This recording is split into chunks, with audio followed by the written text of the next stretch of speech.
Hello, welcome everyone.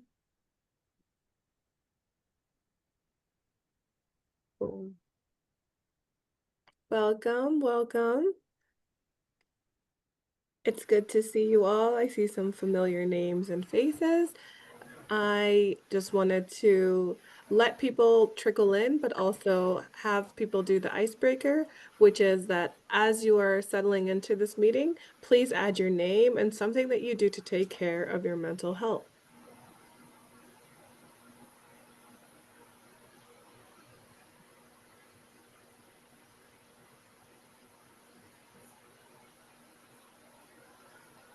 Hello, welcome to the new people coming in. Please feel free to do the icebreaker on the screen.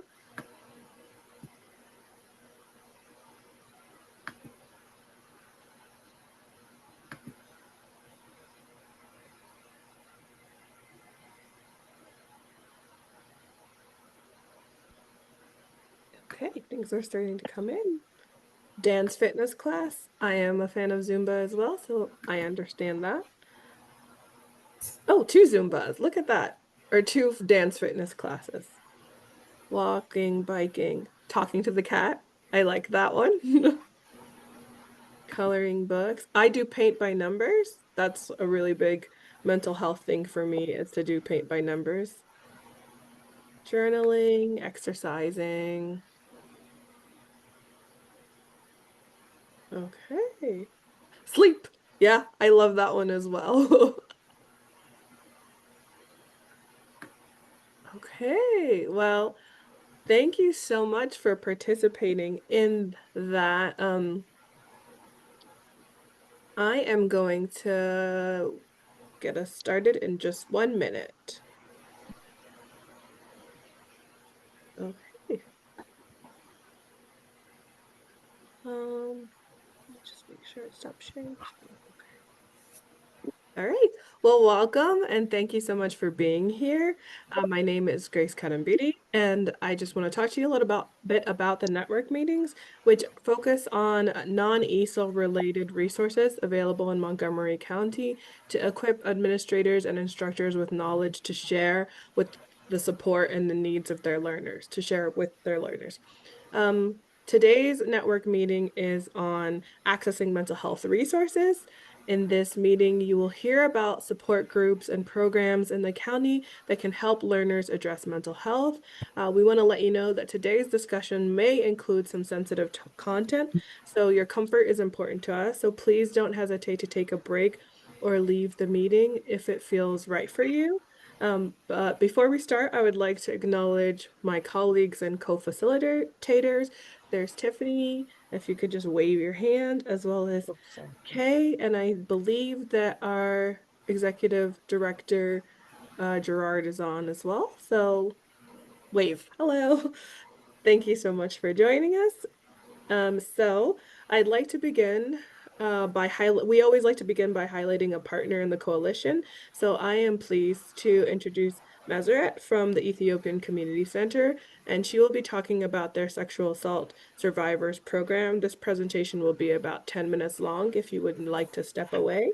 And Mazeret is a program manager at the Ethiopian Community Center, and she works on a variety of community-focused programs, including youth summer camp, adult ESOL, and workforce development and sexual assault support services. She is passionate about creating safe, inclusive spaces that empower individuals through education, healing, and opportunity. With more than 5 years of experience in the community, she is committed to building strong partnerships and making a meaningful impact. Thank you, Meseret. Grace, thank you for the opportunity to speak today. My name is Masaratu Natu, and I'm the program manager at the Ethiopian Community Center. I'm here to share with you the work we are doing through our African community outreach and education program on sexual assault, supported by the Office of Victim Service and Justice Grant. Our mission is to serve the African immigrant community by addressing one of the most difficult and often unspoken challenge we face, sexual violence. Our work is focused on bridging critical bridging critical information resource gap to help our family not only survive but thrive as they navigate life in new country. Uh, our program stand on two key pillars. First one is cultural specific outreach and education, and the second one is trauma informed survivor advocacy and support. Through outreach and education, we focus on breaking the silence through culturally relevant space and conversation. We do this through a community event that reflects our cultural norms and also multilingual educational we prepare multilingual educational materials and forum with professional in mental health, legal service, and victim advocacy, sometimes even in native language, Amharic. These events are not just about sharing information, they are about building trust, creating safe space, and starting the process of collective healing. The second pillar is survivor advocacy and support. Our advocacy services are survivor centered, as I mentioned, and trauma informed. We work with survivors through healing journey by providing active listening and respectful assessment and survivor-led decision making, and also we provide referral and consistent follow-up support. We do not just refer people to service, we stay with them because healing doesn't end with one conversation. It's a process, and we are committed to that journey. The challenge we face while we try to provide this service is sexual violence is a global issue, but immigrant survivors face unique layered barriers, and silence and stigma do not stop at the border. For African immigrants, experience of sexual violence are shaped by both past trauma and current reality, including cultural expectation, systemic racism, and immigration status. So we We try try. we try to support these barriers. Survivors often face language barrier and cultural stigma, fear of deportation, mistrust in law enforcement and formal system. This barrier prevents many from coming forward, not because they don't want help, but because they fear the consequence of asking for it. So at ECC, our response is culturally rooted and community driven. We design our service with a deep understanding that survivors are shaped by two worlds. Silence is often generational, not personal. Trust must be earned, not assumed. We don't ask our community to fit into our system. Rather, we were built for them. Instead, we build system with them in mind. So what matters, this work is more than service provision. It's about restoring dignity, breaking generational silence, and reclaiming power. Sexual violence is not bounded by border, and neither should the response to it. Healing and justice for immigrant survivors must be intersectional, inclusive, and culturally informal. At closing, let's all us remember safety, dignity, and voice are not privilege, they are fundamental human rights. Thank you for your time. Thank you so much, Mazar. Thank you for that overview of your program. I want to stop and let anyone know if they have ask if they have any questions about the program or how to get in contact. I will be sending a PowerPoint with everyone's email, but I just wanted to stop in case anyone had any questions.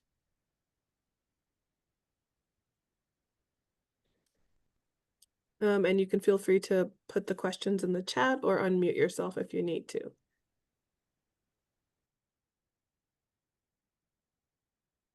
Okay. All right. Thank you so much, Mazeret. Thank you so much for your time and having me. Oh, I do have a question. Where is your facility located? Oh, we are located at 7603 Georgia Avenue, Northwest Washington, D.C. I will put on the chat as well. Okay, thank you. I'm going to move on to our next speaker, which is Naya Karai, which is she works for Shepherd Pratt, and she is the case manager with Care and Connections for Families. Naya is a manager with and a therapeutic non sorry, it's a therapeutic nonprofit under the organization of Shepherd Pratt. In her role, she works with youth ages 5 to 18 in Montgomery County who are experiencing mental health crises. The program provides intensive therapy and case management services with the primary goal of stabilizing clients and their families over an 8 to 10-week period. She is passionate about supporting youth and families through mental health challenges and is dedicated to advancing her impact and knowledge in the field through continued education and clinical practice. So I'm going to hand things over to her. Welcome. Hi everyone. Um, are you guys able to hear me? Okay. Um, so my name is Naya. I work with a nonprofit called Grand Connection for Families. In our program, we have case managers and therapists, and so technically we work as a team with our clients and families. So the goal is to stabilize them, whether they have gone through like a mental health crisis or recently been discharged from the hospital. Um, we have like a short term 8 to 10 week where we work with them on some therapeutic goals. And then my job as a case manager is to find them long term services and different services in the community. So the main focus is and then also like any activities that the family may want the children to like be a part of. So like sometimes it's sports. Right now we're focused on getting them into summer camps. So it's either summer camp, sports. We can also do summer classes. And then a good thing about our program as well is that we're like a grant funded program. So a lot of the stuff that we're able to do for our families comes from our grant. And so, like, when we meet with kids, we're able to take them out into the community so we can take them to get like lunch. We can bring them lunch when we see them to school. What else? Yeah, pay for summer classes if they need. Sometimes we've even helped families with utility assistance as well by like paying a bill for them. Um, yeah, pretty much just us trying to meet the family where they're at. We typically go into the homes and to schools twice out of the week for about an hour. And then yeah, and then sometimes depending on where they're at during that 8 to 10 week period, we think that they're best to be discharged and they go to their long-term services, or we can continue with them for about 16 weeks just to make sure that they are stabilized before going to long term. And then we also have another part. So we have our IHS, and then we have our newcomers, which is for Spanish speaking families who recently came to the country, either 2021 or recently. And right now, we're waiting for a Spanish speaking therapist to start. But right now, we have some case managers, Spanish speaking case managers, who help provide case management services to Spanish speaking families. Thank you so much. I want to give people the opportunity to ask questions. And again, I will have emails in the follow-up email. Any questions? I'm going to give it a minute or so in case someone wants to write something in the chat or unmute themselves to say anything. Okay. Oh, can you please put your information in the chat? And can you tell us what type of mental health issues that you might that the immigrants might be facing? Hmm. So a lot of it's mostly centered towards the kids. So We work with ages 5 to 18, and mostly it's suicidal ideation, depression. Sometimes it can be physical aggression, trauma, just anxiety, like that whole cluster of mental health. Thank you. And if you don't mind, could you put your info in the Mhm. chat, even though I will be sharing that as well? Oh, I have another question. What are the latest tools or therapies being used for trauma recovery with the children and youth? Um, so for the therapist, oh wow. For the therapist, I know that they use a bit of CBT, but I know a lot of them, we only have 2 right now, and so we like to focus on, like, the goals that the kid has, trying to think of the word, the kid would like to work on during that time, so sometimes it isn't their trauma exactly, and because it's such a short period of time, we we don't like to focus on that, but more so on what they want to talk about or what they want to work on. And then once we transfer them to long term, we make sure to have what we call a warm handoff to let their long term provider know about the trauma. And then they can work through that because it's a longer period of time. But we touch on the trauma a bit, but not too much because sometimes it can be triggering for the kid. So sometimes we just like to wait until it's time for them to transfer on, but we always provide like background information or safe spaces for the kid if they do want to talk about that. I hope that answered your question. I thank you. I see another question. You have a few questions. Do you Yeah. have a long wait list? Right now we do because we are waiting for a therapist, a Spanish speaking therapist, and then in our other program, IHS, we only have 2 therapists right now, and 1 case manager is transferring over to a therapist, but she won't be a therapist. She won't be able to get her own case until like the 3rd week in June. So we do have a bit of a wait list at the moment because the 2 therapists right now are at a full caseload. And do you receive the referrals from the county? Do you receive Um, referrals from the county? yes, we get them from the crisis center in Rockville, and then sometimes we get them from Treehouse, which is a facility that focuses mainly on traumatic events. And then we also can get them sometimes from the school counselor or social worker at the client school. Okay. And I have another question. They need to have been in any Shepherd Pratt inpatient service to receive services? Mm-mm. If as long as we get like the referral, we'd go through the referral process and see if they're eligible or not. And then if they are, we would make contact with the family, do a couple of screenings, and do intake. And then from then on, they would start services with us. Oh, and our program is free of charge as well. I see 2 more questions and then I'm going to move on to the next speaker. I see a question about whether or not the workers have mental health first aid training. The Yes. Okay. And um a particular question about how can problems be identified with youth, um, particularly when it comes to like suicide prevention?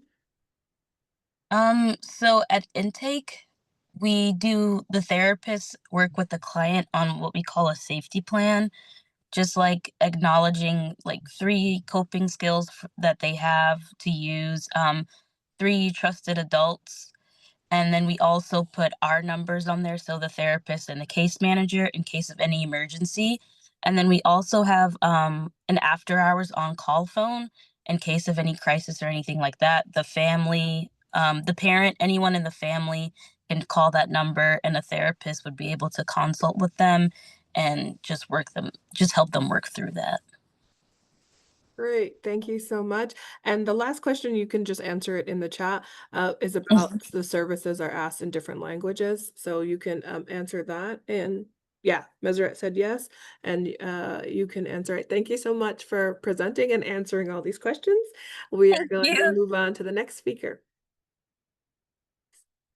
Okay, so um, our next speakers come from DHHS Department of Health and Human Services, and that is Tarsila and Jessica. So I want to give a brief uh, overview or background for Tarsila. She is a program manager with Montgomery County's Department of Health and Human Services, where she oversees the Cluster Projects, which is a school-linked initiative connecting families to housing, mental health services, and other essential supports. She has provided school-based therapy to children. She has provided school-based therapy to children and adolescents in Montgomery County Public Schools, and she is completing clinical training at the Montgomery County Crisis Center and trauma service units. With over a decade of experience in case management and community-based programming, Tarsila strongly focuses on culturally responsive, trauma-informed service delivery, and she's completing her master's in social work with a focus on behavioral health and is dedicated to promoting stability and self-sufficiency for vulnerable families. And then she is going to be accompanied by Jessica, who is a multilingual licensed clinical professional counselor with over 20 years of experience in Montgomery County. Her extensive background includes her role with the Safe Start program, where she is focused on supporting children exposed to domestic violence as a therapist and as needed in case management. She is an advocate for awareness and education and has presented at numerous conferences and workshops within Montgomery County that highlight the impact of domestic violence on children and strategies for preventing teen dating violence.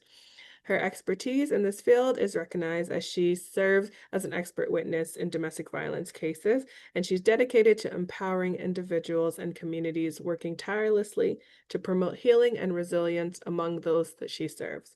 So I'm going to pass it over to Tarsila and Jessica. Thank you so much. Thank you. Thank you all for having us here today. We're going to bring a quick presentation for you all. We'll try to bring as much as information as we can, but respecting the time that we have. I'm going to start, and then Jessica will follow up with her portion of the presentation. Let me just share my screen here. Okay. Please give me a thumbs up if you can see my screen. Awesome. So I will start by bringing some general information on how to access mental health resources here in Montgomery County, right? If you can, on the chat, right, the population you serve, is it adults? Is it children? Do they have insurance? Do they don't have insurance? Just for me to get a sense of what type of people you see in your programs, okay? So there are different ways to receive mental health services in Montgomery County. We have the community clinics, and the community clinics, they will serve people who have medical assistance, or sometimes they don't have insurance, or they are underinsured. And some of them see children, some of them only see adults, right? So the county, they collaborate with some community mental health clinics. We put some of them on the presentation for you, like Every Mind, JESSA, CCI, Mobile Med, Mary Center. We are grateful that a couple of our partners are also going to be presenting here today, so they also provide their services. And the client, they can contact those community clinics on their own and request services, or they can be referred to these clinics by a partner, such as the crisis center, for instance, or their primary care doctor, for example. I see that many of you see children, many see immigrants. Okay, some have insurance, some not. Many Spanish speakers. Thank you, everyone. So when your client comes to you and asks, right, for mental health services, they are interested in receiving those services, you can ask them, do they have insurance, right? If they have insurance, on the back of the card, there you see the managed care organization or Mary Group, Kaiser, Priority Partners, Blue Cross Blue Shield, whatever is the MCO they have, you can find a provider who accepts that insurance. Some clients don't have insurance at all. So if they go to the community clinics, they can be assisted applying for Montgomery Cares, which is a county-funded insurance that allows people to access mental health services as well. If it's a child and the child does not qualify for Medicaid, medical assistance, there is a Care for Kids. It's also insurance that is provided for children who do not qualify for Medicaid, and some providers accept Care for Kids. Of course, Jessica will touch on that later on the presentation. It's more difficult as there's less providers accepting this type of insurances, but we can always refer according to what the client has at the moment for coverage. Now, many of these clinics, they accept Medicaid, and if they accept private insurance, they will work on a sliding scale according to what the client's income. They can arrange a payment plan. If your client is in need of a crisis intervention, right? Your client is suicidal, your client's homicidal, your client is severely depressed, or your client needs shelter. There is the Montgomery County Crisis Center, right? Or if your client is a victim of domestic violence, doesn't know where to go, they can go to the crisis center as well. The crisis center is located at 1301 Picard Drive in Rockville. They are open 24 hours, 7 days a week. You don't need an appointment to go there. They take walk-ins and they do crisis assessments. They will talk to your client. They will assess the gravity of the presentation. Sometimes they will refer out to a hospital. Sometimes they will help the client to follow up with a provider within their network, or they might help your client to go to a shelter, right? If there is availability in the shelter, your client doesn't have anywhere to go. Sometimes, depending on the severity as well, they might refer your client to a hospital to stay there for maybe 1, 2 to 3 days until they are stable. They do emergency psychiatric evaluations, and they have a short-term counseling and stabilization. Sometimes people are discharged from the hospital after a severe mental health crisis, right? But they're not well enough to go home or go back to a shelter. So they can be assisted at a stabilization unit that the crisis center has. And the crisis center also has 4 beds available for people to stay for a little longer, maybe up to a month, until they are well enough to go back home or go transition back to a shelter. They also have the phone lines are open 24/7, so they will take calls. People in distress, they can call and speak to a therapist. If you have someone in your family that is presenting some mental health issues and you don't know what to do, you can call and speak to a therapist, and they can counsel you as best as they can on what to do. Or if you call to make a child welfare report or adult protective services report after 7 p.m., the crisis center will also be taking those calls, because the child welfare services and adult protective services, they close after 6 p.m. Am I going too fast? Is that okay? Thank you. Thank you. As I said, you don't need an appointment. You can go and walk in, but of course, it's just it's like an emergency room, right? They will see people, you're gonna wait, and they will do the triage according to the presentation. So if you go there and you expect to be seen right away, that might not happen. Some people leave if they don't have the time to go at that moment, but they can always call or go back whenever they are available. So for the clients who go to the crisis center after speaking to the therapist at that moment, they receive flyers or referrals to follow up after that visit. So it's not a place that's going to be giving them long-term therapy. Okay. they are most likely to be referred to one of the partners or the community clinics or someone within their network that can see them on a long-term basis. Does anyone have a question?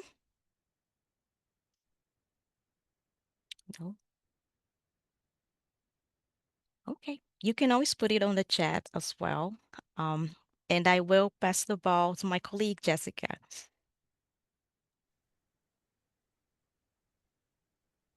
Hi, everybody. I'm Jessica Cullen. Thank you for being here and thank you for welcoming us today. So I'm going to go on to a more specific thing about resources for MCPS students. So this is specific to Montgomery County students. We have a lot of school-based mental health supports. And the department that we work in, we oversee a lot of the contracts that work in the schools. First and foremost, there's school counselors and there's therapists that are already in the schools, that have been put in the schools in the past 3-4 years. Just thrive, and there's multiple different therapists that are in the school that can help your children and the children of, who are ESOL speakers. And there are bilingual, trilingual employees in the schools. And in general, that's for short-term counseling, except for the clinicians that are in there often sometimes do more, sometimes long-term. It depends on the clinician and it depends on the grant. There are grants specifically for underinsured and uninsured children. Those are more short-term, and then they refer to more long-term therapists. But sometimes if it's a specific clinic, they will see the student for long-term. And as it says there, many schools do offer on-site therapy. There are wellness centers in certain identified high schools that have higher needs, and many families have been identified as having less resources. Not every school has a wellness center, but every single high school does have a bridge to wellness, which we help manage, and they have a therapist component and a case manager component. And so if there is a crisis or something, somebody could come in and speak to a therapist. It may be just 1 or 2 or 3 sessions, and then they can refer you to outpatient, but your student does have the capacity to do that. So to access any of these, contact your school, the school counselor. The referrals can be made directly by the school staff. And all of these services are free of charge. It's our lovely tax dollars, at work. And it's available to everybody, regardless of any documentation status. Everybody deserves the help. And so, yes, we can go to the next page. Okay, so to get more specific to what we do, we work with something that is currently called the Cluster Projects. I do think we are in the process of changing our name, but that is what we are called right now. I myself, my job in this, even though I am a licensed clinician, I am the behavioral health navigator in this position. And so I help bridge the families to mental health support. So when we get referrals, there is me and I help connect these families to mental health support. We also have a just as important counterpart who helps connect the families to social services, which would be connecting them to clothing, food, rental assistance, legal, every other type of assistance that's been discussed. We also help connect them as well. Because sometimes mental health can be maybe somewhat complicated at times, they've put the mental health part into one position, which I embody. So basically, we will get the referrals. I will then, a large majority of the people that we get referred are ESOL students, or the families do not speak English. A large majority speak Spanish. We do have also French speaking. We also have Amharic. We also have Hindi. We have many different languages. And thanks to working for DHHS, we do have a language line. I only speak Spanish and French and English. So, but I definitely use the language line. We do have a certain amount of Portuguese. We do, luckily, on our team, including the lovely Tarsila, do have people that do speak Portuguese. And so we are able to hopefully connect with as many people as possible, even if it's a language that we can't speak. We will do everything that we can to connect with them. We do ongoing check-ins with the family. We will then refer the family. If they have insurance, it's a pretty quick referral. If they do not have insurance, then we will explain the whole entire process. If you do not have insurance, we will go through the whole thing. I will have to explain that unfortunately, usually there's a little bit of a longer wait list. Just as you just spoke with somebody from Care and Connections, we refer a lot to Care and Connections if they're in crisis. Care and Connections has specific criteria that they will only let in children in crisis into their program, which makes sense. So primarily, it's usually the crisis center that refers to them, but we do often get referrals from children that have recently been to the crisis center but didn't want to engage with them for whatever reason, or they're in panic. Recently, we have been working with a lot of immigration fears and anxiety, and that has been an ongoing issue. I have had to get very creative myself. I have reached out to the community. I have gotten private therapists who are willing to work with some people pro bono.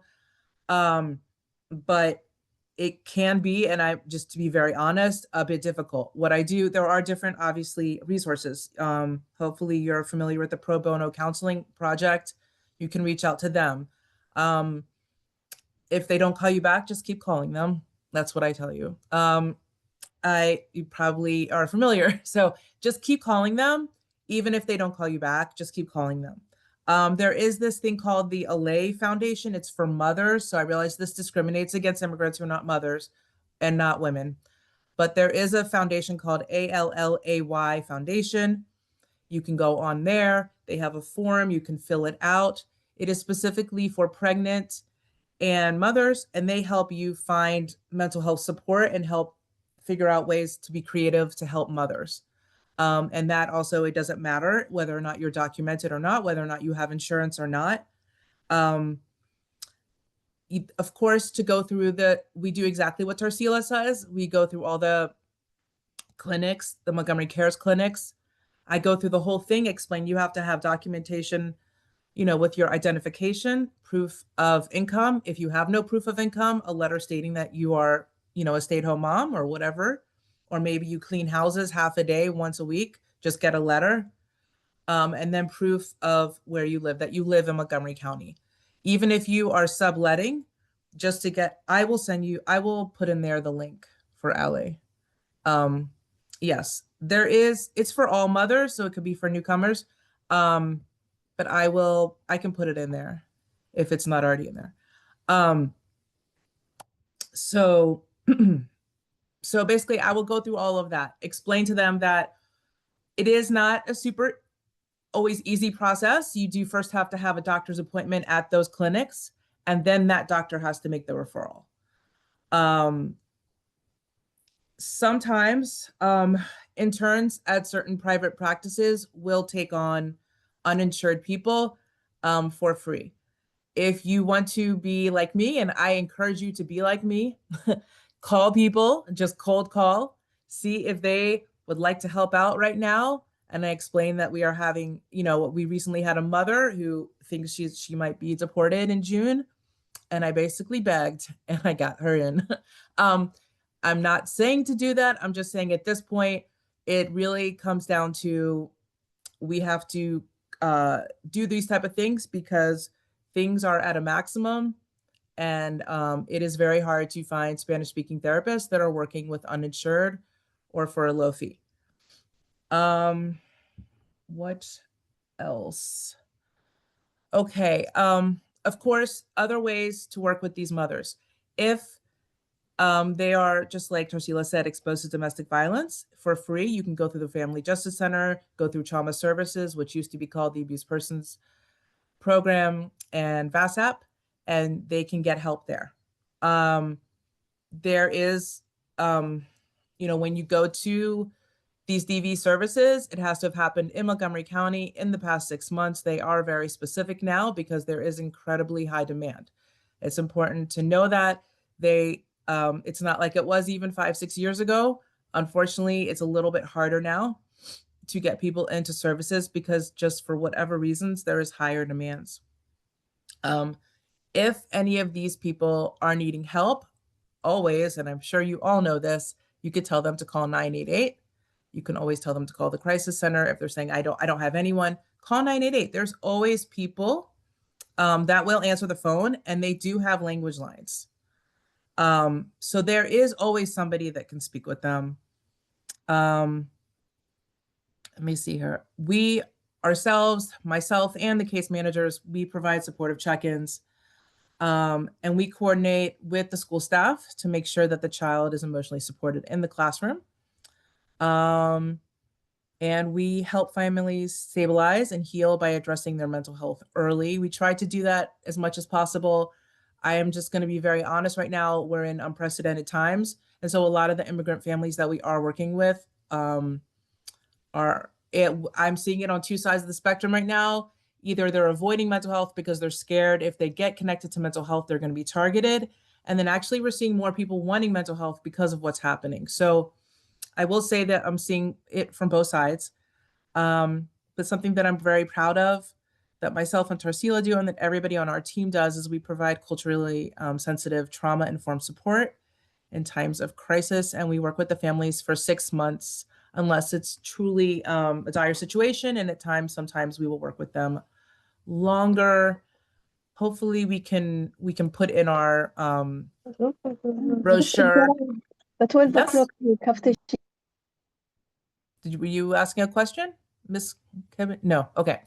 So we can put in our brochure and show you which schools we do work with, that if you think that you know of a family that would benefit from our services, an MCPS employee needs to refer to us, but some people maybe don't realize that that existing service already exists. And so we are in 3 different clusters. I work with 3 different clusters. Tarsila is responsible for one of those clusters. That is in general the Kennedy cluster, but we actually work with some schools outside of that. And then Tarsila is the amazing program manager of the Watkins Mill Cluster Project, which also includes some schools outside of Watkins Mill area. And then also we have the Paintbrush Springbrook Cluster Project as well, which is in the East County area. And I will put in the LA stuff, but that is a lot of information. If anyone has any questions, please let me know.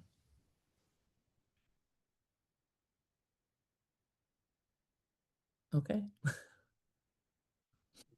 Oh, yes. Miss Wilk? Yes. Yeah, and I think I'm asking for clarification on stuff that I probably missed, but like I jumped in late and was just hearing that like through MCPS, students are able to receive like therapy free of charge. Is that true? Um, I missed it. Not necessarily. Well, yes, it depends on what school. If they are in a high school, yes, there's always a therapist in there. And if it depends on the school and it depends on the situation of the student. Usually it's short term if they're dealing with a counselor. And there is certain schools have GISA and thrive in that school.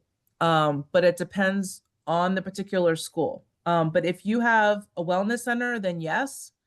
And if you're in a high school and you have Bridge to Wellness, there is a therapist there that can give you at least short-term counseling and then help get you connected based on your insurance status.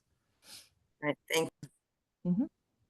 Just to add on what Jessica said, if you see that your client has children, it's worth it to inquire if the client can talk to the school counselor, and then the school counselor can identify a partner that's probably providing therapy at school, or they can connect the student to us, so or one of the school-based services on that school district, right? That's an opportunity. In case you're not sure to whom you can refer, the parent can talk to the school counselor or the school social worker and get guidance from them as well. Mhm. Thank you. I don't know if you see there's another question about policy, mental health policy in the county. Policy? What is Yeah, this? if you had the chance to change one mental health policy in your county or at the national level, what would it be and why? Wow, that's so many things. I'm scared. I should not say anything like that in public. But I would just say that there should be more funding in general. Funding. I have some strong opinions, as you can only imagine. Um, there should be definitely an increase in funding in mental health, particularly, in my opinion, for immigrant and more vulnerable populations, people with disabilities, people of color. But that's, of course, I am biased. But but again, I wish I had more control. But yes, kind of, yeah, to go back to Caring Connections, obviously they're dealing with I think what she was talking about, the presenting concern. And I think they were probably trying to talk about in that moment, giving that kid a sense of control and then helping them work on that and then putting them to the outpatient counselor. I just felt like I had to say something about that. I think that they're focusing on the child feeling in control. I know I'm going back to that. Okay, thank you, Miss Ortiz. I don't know if I know you, but anyway, thank you.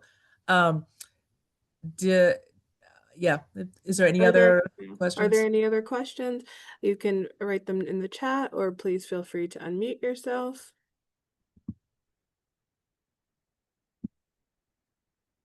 Okay. Thank you so much, Tarcella and Jessica. We're going to move on to the next part of our meeting. So I'm going to share my screen again. Okay, so this is the exercise. And if Kay or Tiffany could put the link in the chat. So this is going to be an activity about accessing mental health resources. And so you're going to get the link to this document, and here you can go in and you can put in what are some different resources that you have for mental health, as well as tips that may be used in the classroom. A lot of the people on this call are either program administrators or instructors, and they might be using certain tips to deal with any of the mental health issues that may spring up in class. So we're gonna put everybody in a breakout room, just so you know. You can click on this and you can type directly on these. And if you would like, if there aren't enough, you can right click and then you can copy and paste it. And then you can have more that you can write with. And I would suggest that in the breakout rooms that one person maybe share their screen so that we can see what's going on. And I will pop in and I'll see if there needs to be more of these sheets. I will create more of these sheets. And okay, I think that should be good to go. And Tiffany's going to put you all in breakout rooms. Welcome back, everyone. If you could please, anyone could share out what stood out in their discussion, or some of the things that were written on the Post-its. Please feel free to unmute and share. Is there anyone that unmuted and I'm not seeing it, or someone raised their hand? I can share some. I was in a group with Pam and Bibi, and they shared that one of their programs offer a volunteer therapist that can do an intervention or reach out to the students if they need anything.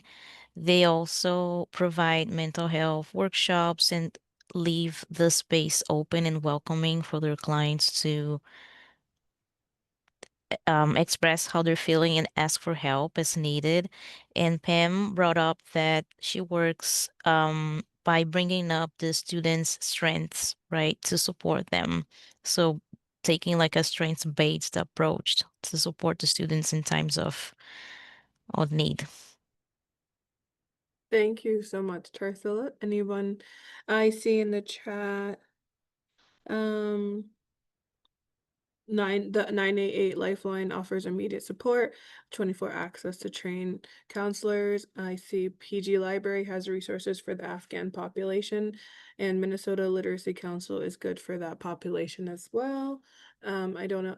And does anyone want to unmute and share before I delve?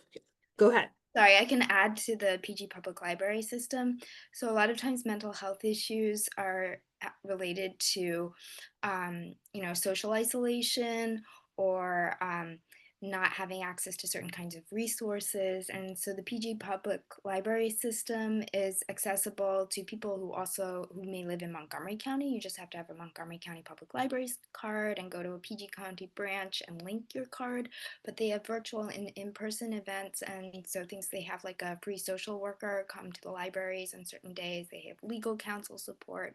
A lot of students are stressed out right now because of they want to get citizenship and get a more secure status, and so there are resources around that in the libraries. They have Know Your Right cards in many languages, in Amharic and Haitian and Creole and Russian. So a lot of great resources, and the virtual program for Afghan immigrants as well, maybe not specific to mental health, but certainly to building certain skills and helping people get familiar with the way systems work.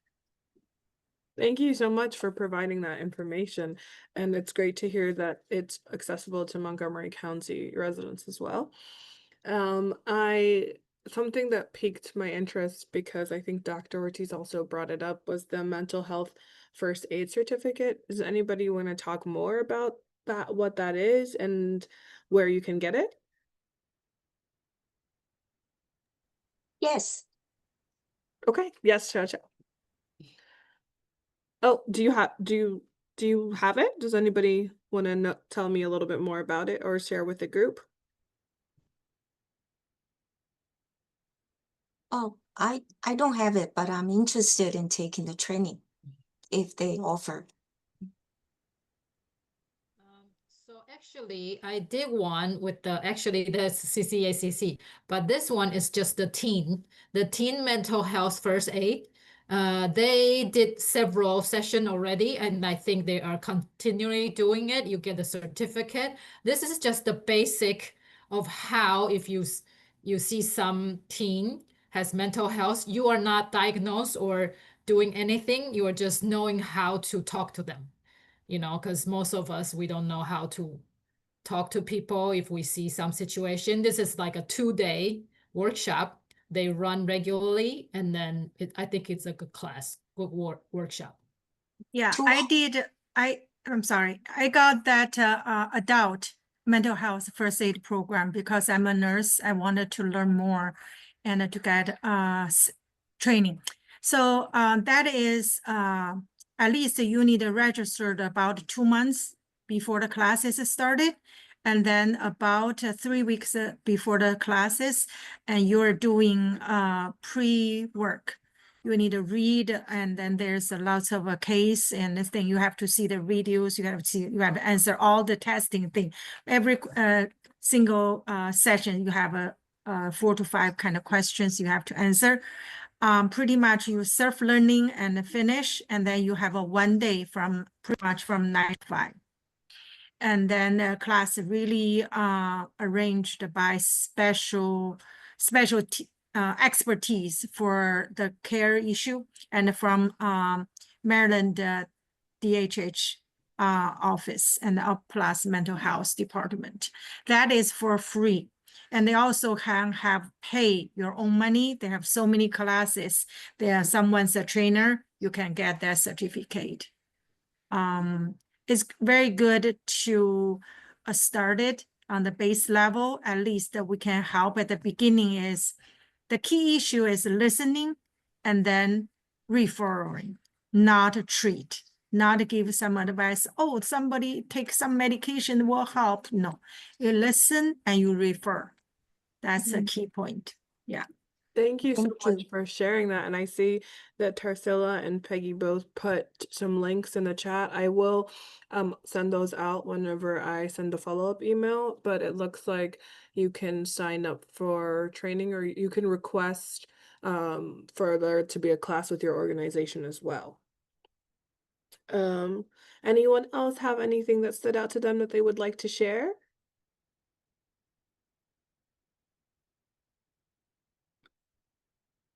I see Halim posted in the chat that Africans for Mental Health offers a 6-hour training, and the dates are on the flyer that she put in the chat. Okay. All right, I'm gonna give 1 more minute for anyone to share. Anyone have anything that they want to bring up? Okay. I'm gonna put in the link for there is the Black Physicians and Healthcare Network that also helps with culturally responsive, finding providers that are culturally responsive. So I'm gonna just put that in the chat. And um, last but not least, we have one more speaker. And so I'm going to give you a little introduction, and then we're going to hear from our last speaker. So our last one is Nicole Lucas, and she is the Director of Programs at NAMI, which I saw that some people put NAMI in one of the resources, which is the National Alliance on Mental Illness.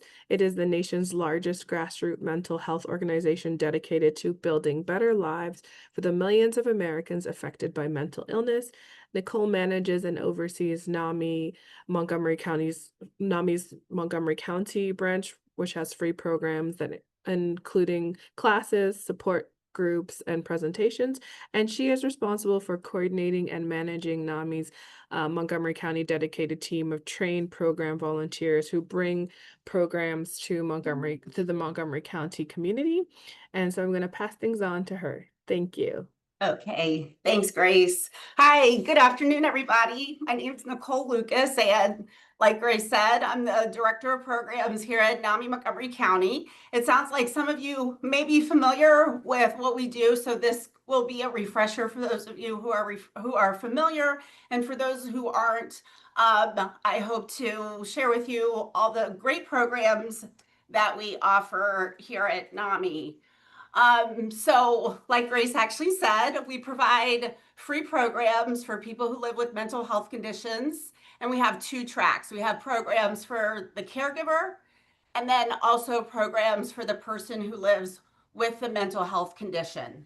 I think the great thing about what we do is that our programs are facilitated by peers. So in order to facilitate a support group, teach a class, or give a presentation, you have to have lived experience, which it's great to go to a provider, but there's value when you're attending a group or a class that's facilitated by people who have that lived experience and have walked that same path. So that's what makes us a little bit different. So I'm also asking the group here, if you have clients that you think are in a place to give back and volunteer, they can reach out to us and we can help facilitate that process. And I will speak to that as we move through this presentation. So like I said, we have support groups to start off. I like to suggest and encourage the support group as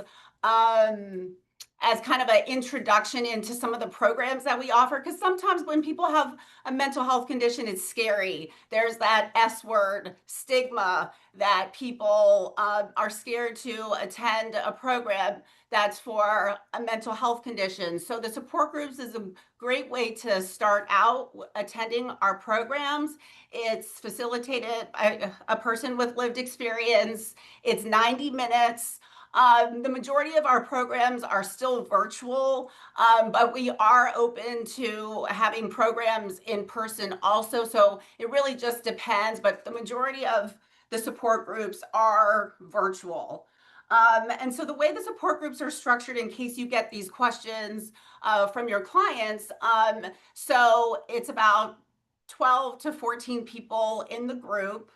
Each person introduces themselves and they do kind of a brief check-in. They talk about what brought them to the group today and what they hope to get out of it. And then based on the feedback from the group, the facilitator just kind of weaves through the group and kind of teases out the theme. And that is the focus of the group discussion for that particular group meeting. We also have family support groups, which is for the caregiver, same kind of structure. But this is going to be for the caregiver. This is going to be for the family members who are caring for the loved one with mental health conditions, and that's called family support group.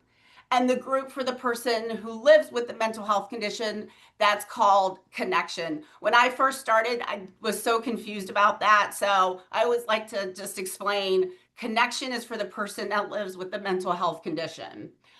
We do have some specialty family support groups. We have a parent support group. So for those of you who have parents who have children 21 and under, we have a group for them. And then we also just started a BIPOC support group that meets once a month. So anybody who's part of that BIPOC community, they can attend that specific group. And then for connection, we also have a few specialty groups. We also have a BIPOC connection group. And then we just started the LGBTQ plus support group, and that also meets once a month. And all of this is on our website. You can sign up, and I'll get into that too. You can sign up for weekly emails from us where it will go over the schedule for the upcoming week. And so this right here just gives you a snapshot of the schedule that we offer, what days. So we have a Monday group, a Tuesday group. We used to have an in-person group that met on Wednesdays, but those volunteers could no longer commit to that. So we don't have that group. We don't have that group anymore. But this is just to kind of give you an example of what the schedule looks like. Okay, so now let's move to classes. So we have classes. We have 3 different types of classes. We have a class for the caregivers. That class is called Family to Family. Then we also have another caregiver class that's called Basics, and that's for parents who have children 18 and under that live with a mental health condition. And then the third class we have is called Peer-to-Peer. So let's start with Family to Family. So Family to Family is an 8-week class. All of these classes are psychoeducation. So there's specific curriculum and content that is covered in each class. They don't necessarily build on each other, but sometimes I get the question, do you have to attend all 8 sessions? So our answer is yes, because we want them to get the full value and benefit of the content. Some of the content won't apply to the participants in the moment, but a lot of times I hear back from participants, they say, oh, this information I could have used a year ago, or I can't use it right now, but I can certainly refer back to it in the future. And then some of it is relevant to their situation right now. And then Basics is for the parents who have children with a mental health condition, same kind of structure, psychoeducation. And in these classes, they talk about how to communicate with your loved one. And for the Basics class, it's how to navigate the school system. For the Family to Family, we talk about how to navigate through HIPAA and making sure that you not just communicate with the providers, but also what are some of the options and resources if your loved one doesn't want to get help, but you want to take those legal steps to be responsible for their care. So the class covers all of that information. And then same for peer-to-peer. The peer-to-peer class is a little bit more interactive. This is for the person who lives with the mental health condition. And so this class, they talk about, or they develop their relapse prevention plan. They also identify their goals. They talk about also work on communication and also how to navigate the healthcare system. And then also, which I really like the resources that everybody's sharing, because we have a helpline at NAMI. And so we get calls from the community asking us for all different kinds of questions and resources, from housing to looking for a therapist, to filing for or applying for disability or looking at guardianship options. So all of these resources are extremely helpful for us so that we can put it in our database and share that with our community who contacts us for resources. And then, as I said at the start of the conversation, we're always looking for volunteers. We're always looking for class teachers, support group facilitators. One other piece I did mention is we also have a presentation called In Our Own Voice, and that's a presentation that we provide in the community, and it's two people who share their lived experience with mental health. And they talk about what it looked like before they got help, what it looked like once they did, and then they also talk about their future, their goals that they're working towards. And that's another great way to start the conversation about mental health. We do this presentation at churches. We've also worked with sororities and fraternities, other community organizations. So that's a good way to start the conversation about mental health. Like I said, also with the training, our state office facilitates the training. So the process is, once they fill out the application, we refer them to our state office, who facilitates and does the actual training. Let's see here. So I wanted to keep this short and sweet, and thank you, Grace, for accommodating my schedule and moving me to the end. So that's everything that I have here. So again, these are our resources. We also have a comment card. This is for the participants of our groups. And then also this is how to get involved with NAMI. Thank you so much, Nicole. And I just wanted to give people 2 or so minutes to ask any questions that they might have. And also I will be sending PowerPoints and contact information in my follow-up email to this. But any questions in the chat, or anyone want to unmute and ask a question?